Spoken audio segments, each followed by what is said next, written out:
Hello, everyone. Good morning to you.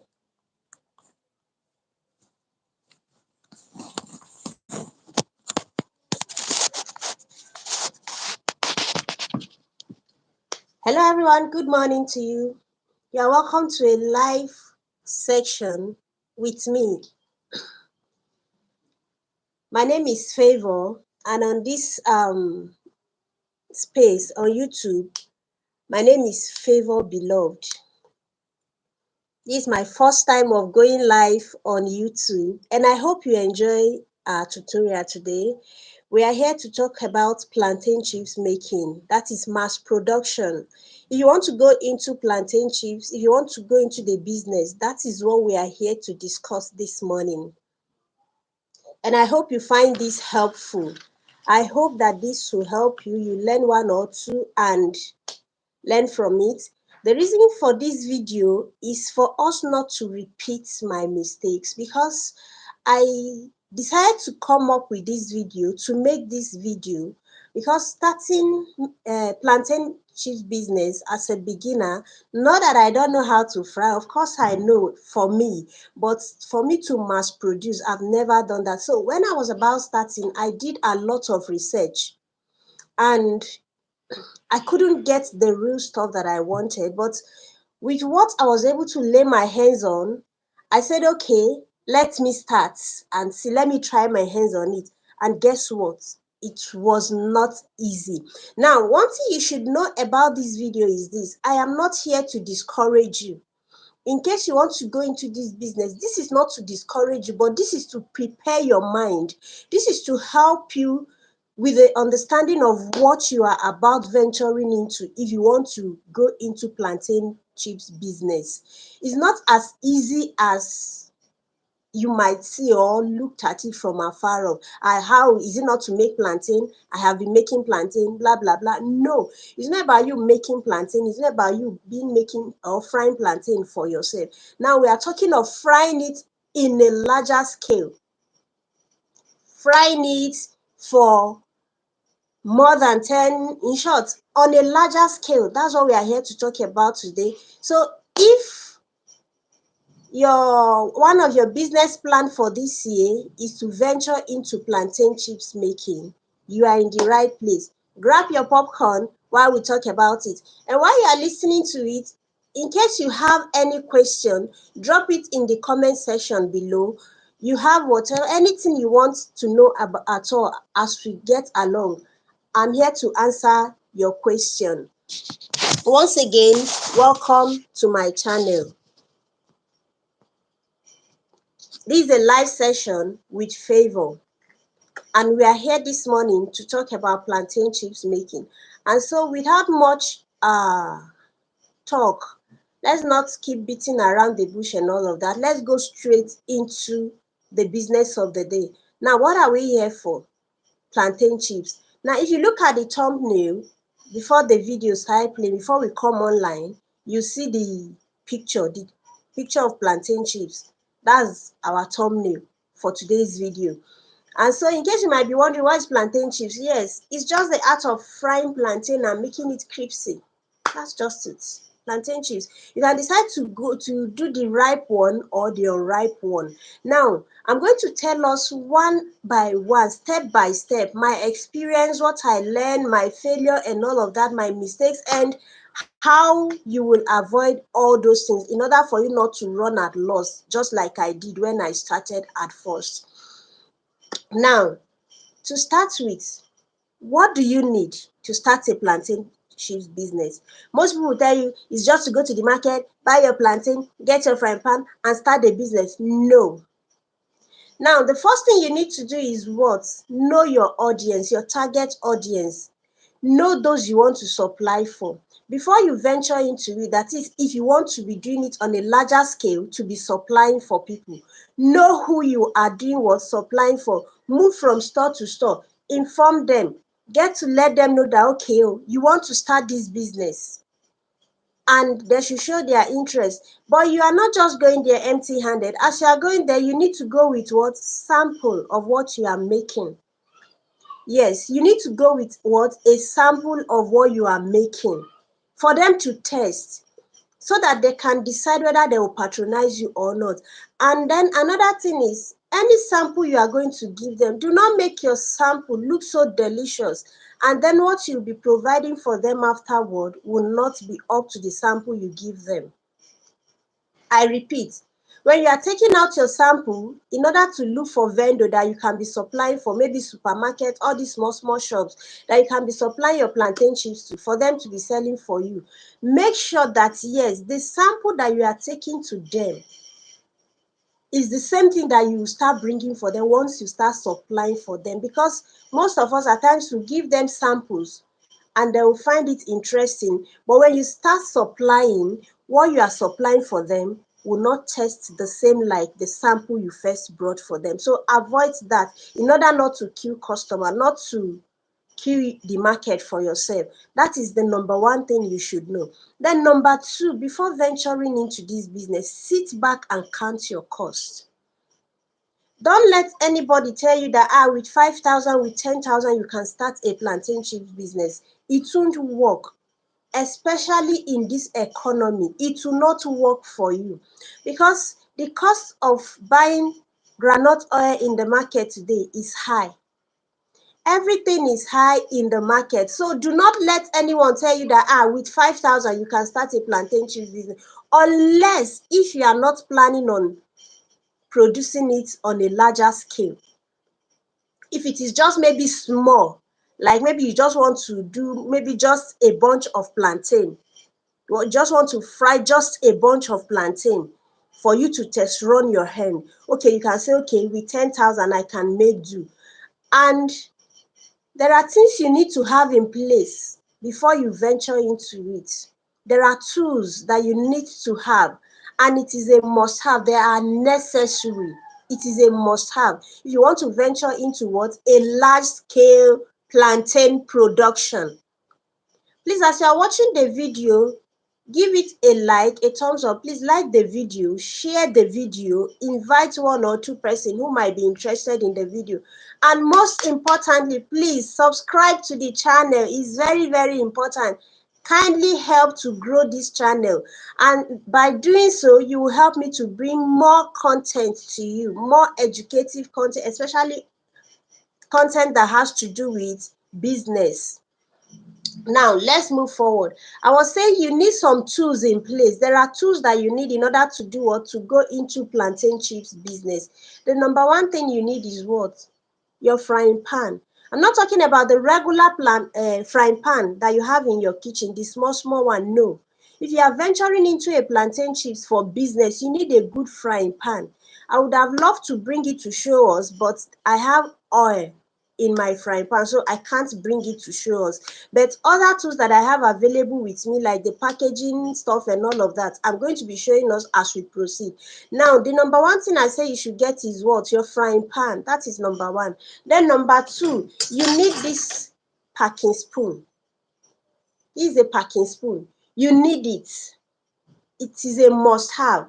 This will help you to what? To manage your oil as you are packing the plantain from the oil. Once it is fried, you need what? This packing spoon.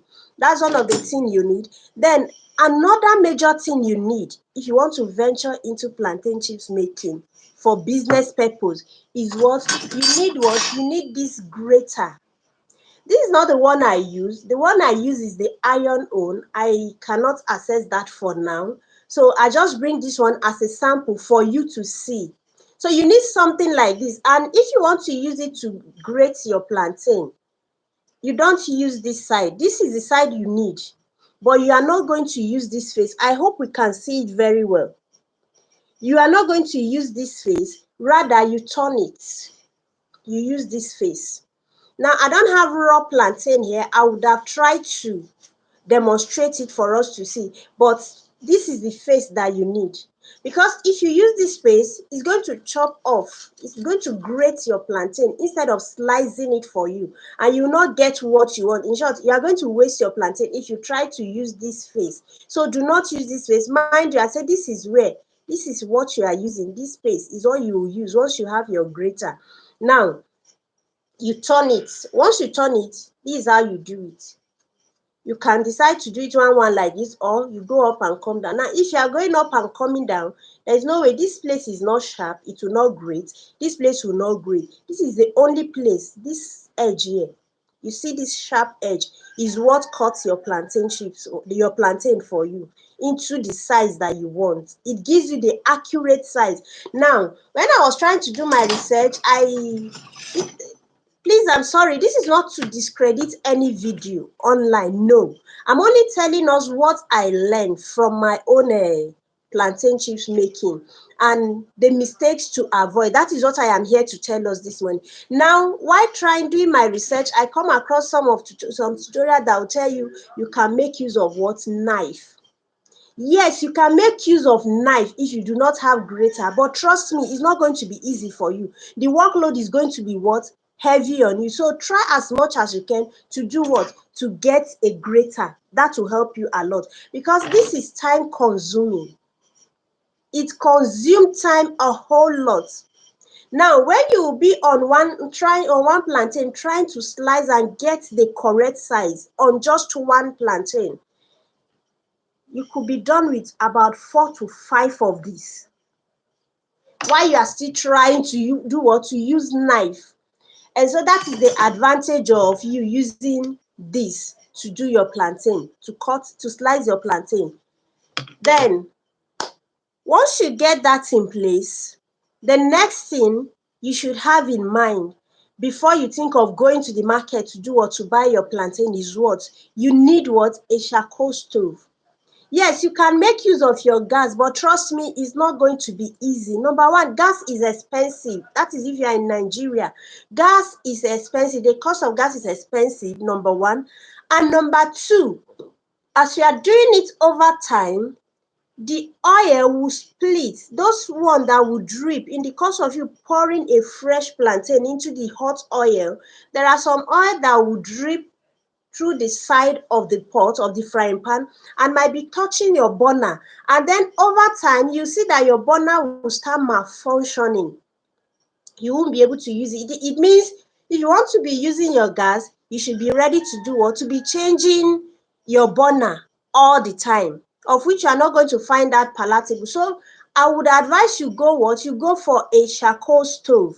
That's another thing you need. You need what? You need a charcoal stove. The first thing I said that we need is what? Is a frying pan. You need a frying pan. Then the second thing I said you need this one. The second thing I said you need this packing spoon. And then I said you need what? You need this grater.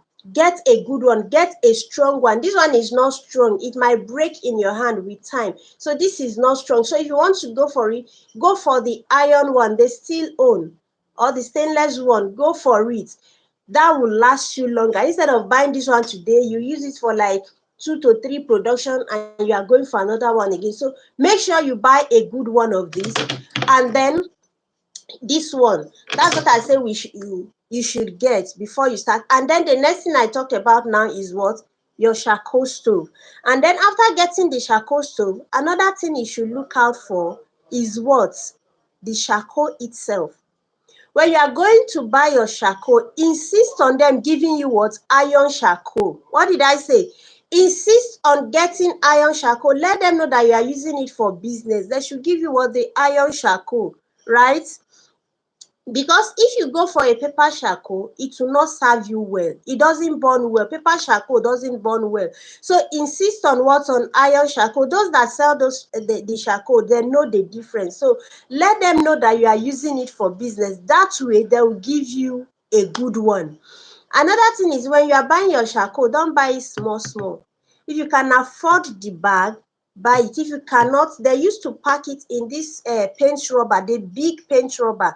They used to pack it inside. It depends on your area. Like where I am staying, once they fill it like that, you can get it for 1,500, you can get it for 2,000. That will serve you more than when you are buying the one they tie in a black leather for 100 or 200 naira. So buy your charcoal in bulk instead of buying it small, small, in order for you not to do what?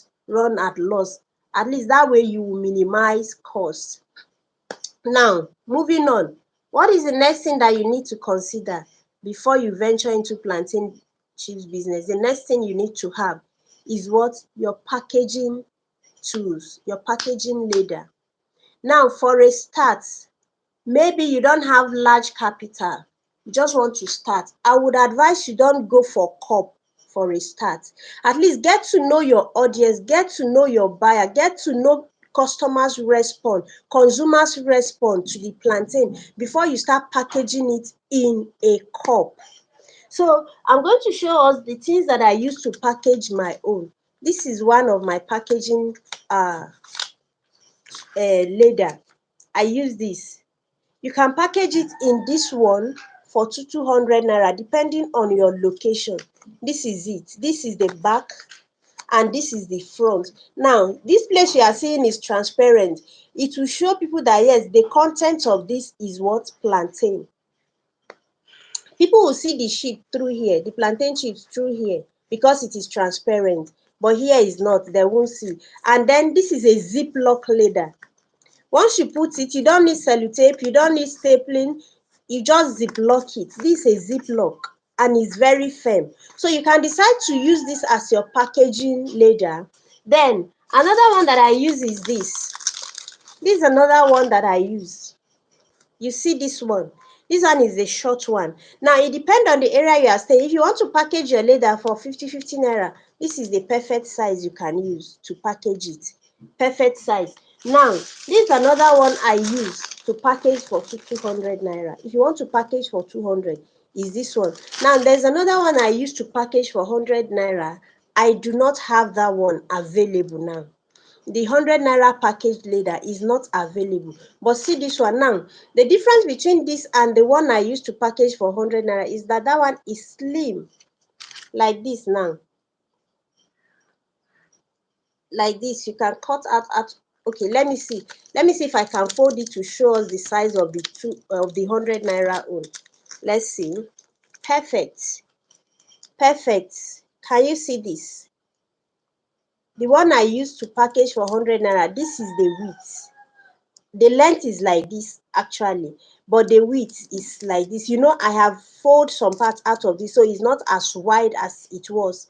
So if I open it up, see it's now looking wide. It's wider now if I open it up. So look at where this line is. I'm showing you this so that when you go to the market to get your packaging leather, you know what you look out for when you go to get your packaging leather. Now, having said that, after packaging it, now this is your final packaging. This is your final packaging leather. Because after you have packaged this inside this leather, inside this, you now repackage it in this. It depends on how many you want to pack. Like me, once I pack for 100 naira in this leather, I will now repackage it here, 24 pieces for 2,000 naira. I'm not supposed to tell us this, but I'm just telling you for learning purpose so that you will know what you are going into. Yes, you hear people tell you, there is gain in plantain chips. Yes, but there is stress in it as well. If you are not strong, you can just do it once and then decide to pack up. Yes. Now, when you are looking out for the gain in it, I'm sorry to disappoint you. Your first production will not give you your money. Yes. Quote me anywhere. Now, it takes consistency for you to now start seeing the benefits, the gain. Yes, you produce for the first time, you're like, wow, I have gained this amount. Trust me, that's not your gain yet. You have to continue doing it over and be consistent in it. Be consistent. That's when you start enjoying the benefits of your plantain chips. Now, another thing I want to let us know is this. When you want to venture into plantain chips, please try as much as you can to do what? To get a helping hand. What did I say? I said try as much as you can to get what? Helping hand. That is, if you are staying alone. If you are staying in the midst of people, do not isolate yourself. If you are staying in the midst of your family, let them help you. That will help you, as in that will reduce your level of stress. Some can be helping you to peel, some can be helping you to slice, while others can be helping you to fry. Then the packaging, if nobody can package it the size that you used to, you can decide to be packaging it. Another person will be helping you to be sealing it. Like this one that I showed us now, you can seal it. You see it? See this place, right? I hope we can see it very well. Yeah. Now, if you package it inside, this is the inside. This is how it looks. This is the inside like this. Once you package it, it's just for you to remove this. Remove this lid. Just remove it and then you seal it. Right? So you look for what people that can help you to do a good job. And then let your packaging be neat. Let your packaging be neat. Now, like me, when I started, let's now go straight. Let's go to the plantain now. The next thing, after you have all these things in place, I forget to mention that you need what? You need bowl. Yes, it's very necessary. You need big bowls so that as you are frying your plantain, you can be turning them inside the big bowl. Now, first of all, get your basket, the packing basket. You can use all these small basket that we use in washing our rice when we parboil rice. If you don't have a big basket, you can start with that one. Once you pack into that one, you can turn it into the big bowl that you have. So you can decide to have up to like 2 or 3 big bowl. The reason for 2 or 3 big bowl is this: as you are peeling the plantain, you'll be putting it in one of the bowl. You use one of the bowl to wash the plantain. Don't forget, I almost forgot to let us know this. You wash your plantain. Don't forget to wash the plantain, because if you don't wash it, where you get the plantain from, it has passed through many hands, different hands, before it gets to that market. And then while they are bringing it down, different hands have touched it. Before it finally gets to your hand, many customers have come to price it up and down, touching it up and down and all of that. Plus the dust where they keep them in the market. So please wash it before peeling it. Do what? Wash your plantain before you start peeling it. So that as you are washing it in this bowl, you are putting it in the other bowl. Maybe if there's somebody to help you to peel, the person can be peeling. And if there's somebody, wash it and put it in the other bowl and then start peeling it. Once you start peeling it, then someone can be helping you to be grating the plantain. Then the next thing is what? You start frying. In getting your plantain, please don't buy ripe plantain from the market. Please. What did I say? When you are buying plantain, do not buy ripe one from the market. Don't let anybody deceive you. If they lie, let them tell you they are going to sell it very cheap for you. Don't buy ripe plantain from the market. The reason is because if you buy it before you get home, sun must have touched it. And the sun that was touching it before you came to buy it. And then before you know it, once the thing get to your house, before you know it, it will start ripening. So in order for your plantain not to spoil, go for the unripe plantain. Like me, I prefer making unripe plantain chips, because like I said, I made a lot of mistakes when I was starting. The first plantain chips that I started, I made a lot of mistakes. And that's the reason why I'm putting up this video this morning, so that you can avoid the mistake. Yes. The reason for this video is for you to do what? To avoid such mistake. Now, the first plantain chips I bought plenty for a start. So why did I mention this? Do not buy plenty for a start. If you are starting for the first time, you can try your hand on like 4 bunch of plantain. Yes, you can try your hands on 4. Don't go for plenty. When you try your hands on 4, get to see your strength, get to see how you do with the 4, and then you go back again. You can increase it to what? 6. That is have a dozen. Then over time, as your strength can carry, you can now decide to start increasing it. So don't buy plenty. I bought plenty for the first time that I want to start, and I ran at loss. Yes, it cost me. So don't buy plenty, buy small. Start your hand on small plantain for a start.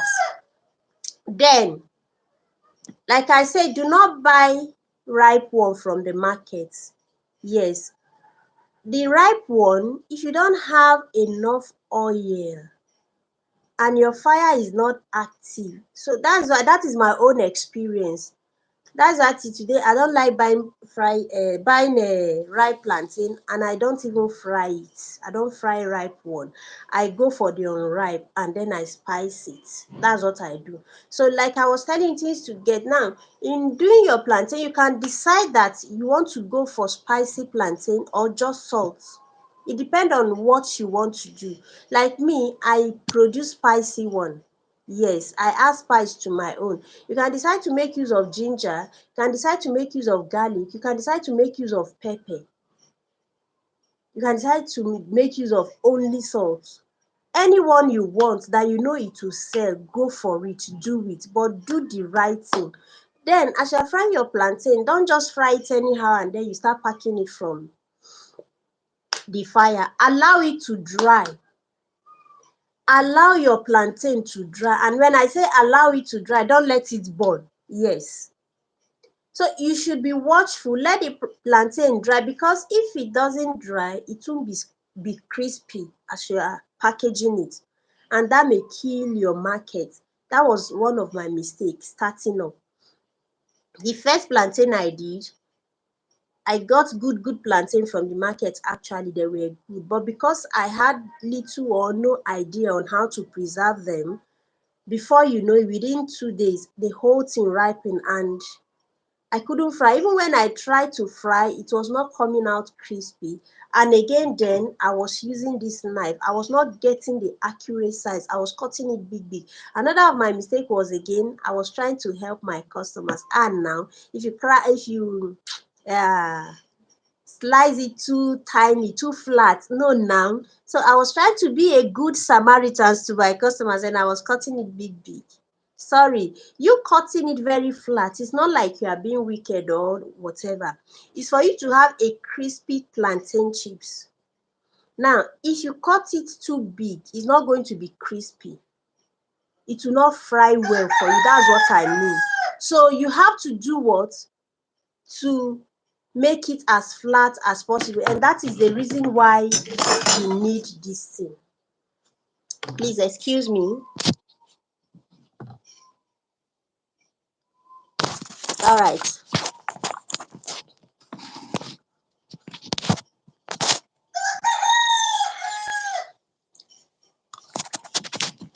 Like I was saying, you have to do what?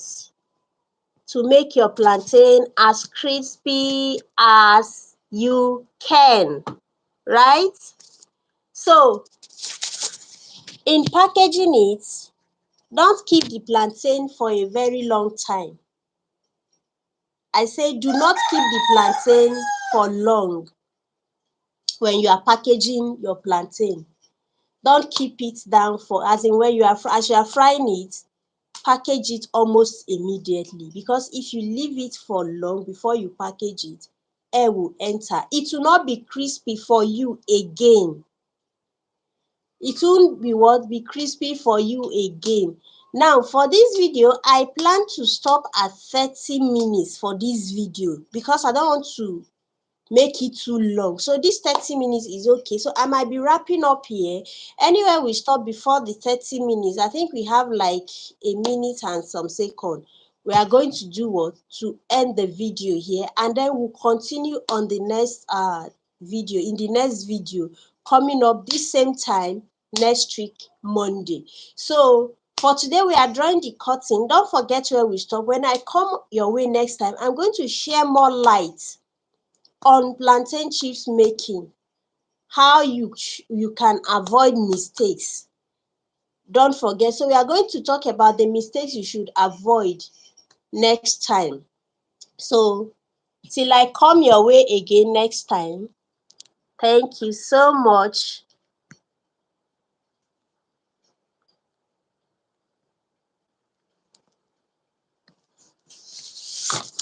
If you enjoyed this video, give it a thumbs up, like the video, and share the video. Thank you so much. Till I come your way again next time, next week. God bless you. Don't forget, my name is Favor. Like the video, subscribe, share, click the notification button. God bless you.